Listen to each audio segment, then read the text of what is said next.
O cerco galego deixará de pescar sardiña co remate de outubro.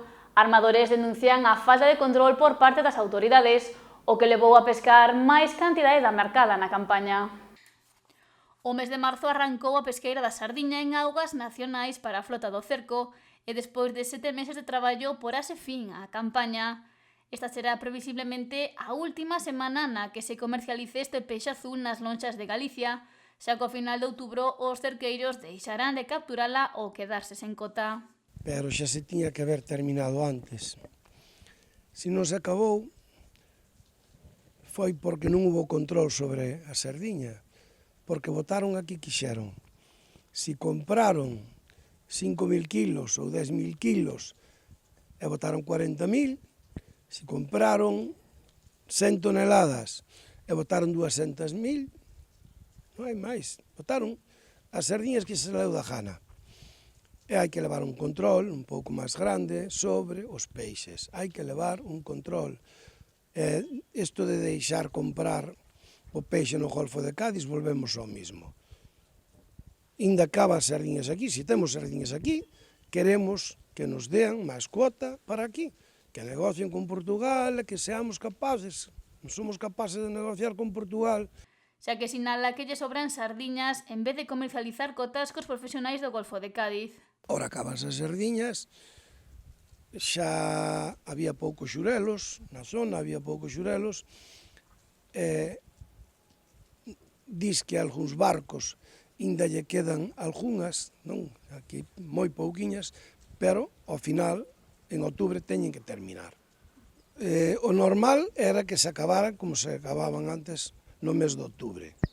Teñense que acabar, porque se seguimos pescando, e despois ainda podes coller sardiñas como descartes, e sempre hai o da trampa, pega un lanzo aos xurelos, pega outro lanza as sardiñas, veña, que viñeron mezcladas. Polo que afirma que a partir de que remate outubro non se debería de deixar botar ningunha sardiña en terra para evitar que se esquilme o recurso. A pesquería que se fixo este ano, fatal, fatal. Os controles foron desastrosos. Desastrosos.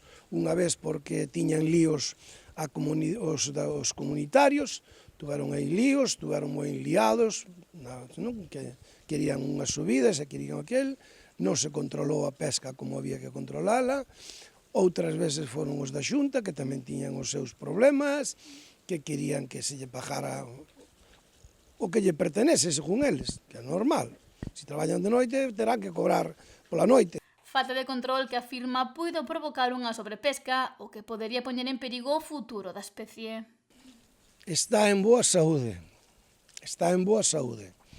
Pódenos dar máis cuotas por ahora. Por ahora. Pero con este sistema que estamos levando non é o adecuado para recuperar o mar.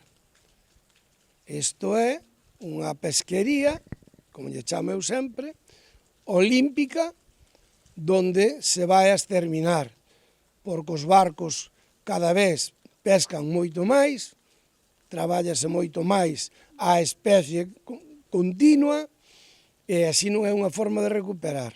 A campaña en si foi boa para os cerqueiros, polo menos nos seus primeiros meses. Era boa. Mentre non chegaron, os que compraron tanta sardiña no Golfo de Cádiz. Ao comprar tanta sardiña no Golfo de Cádiz, o peixe caeu abaixo. Estábase vendendo a sardiña seguido a un 30, a un 40, a 2 euros, non? É así, o peixe máis recortado pois se vendía a 60 ou a 70 céntimos, eso sí. E agora, últimamente, cando prácticamente todos quedamos sin sardiña, os que tiñan aínda esta sardiña do Golfo de Cádiz, estuveron defendendo bastante ben. E para a vindeira campaña pediu máis igualdade no reparto das cotas. Non se poden distinguir os cupos por barcos, de ninguna maneira. Aquí toda a vida se pescaron os barcos grandes e malos pequenos, pescaron as mesmas cuotas. Eso xa vamos a poñelo máis normal, non? Máis normal. Porque eu desde que teño barco non hubo discriminación se un barco era grande, se era mediano ou se era pequeno. Porque o barco pequeno pesca unha vez, e o barco mediano pesca 3 veces, e o grande pesca todos os días, todos os días. O sea que se está facendo unhas discriminacións, e principalmente agora con isto de que din que se quere partir a sardiña, non pode ser xa eso. Xa que apunta que no caso de darse sempre vería unha desigualdade no reparto a favor dos barcos de maior tamaño.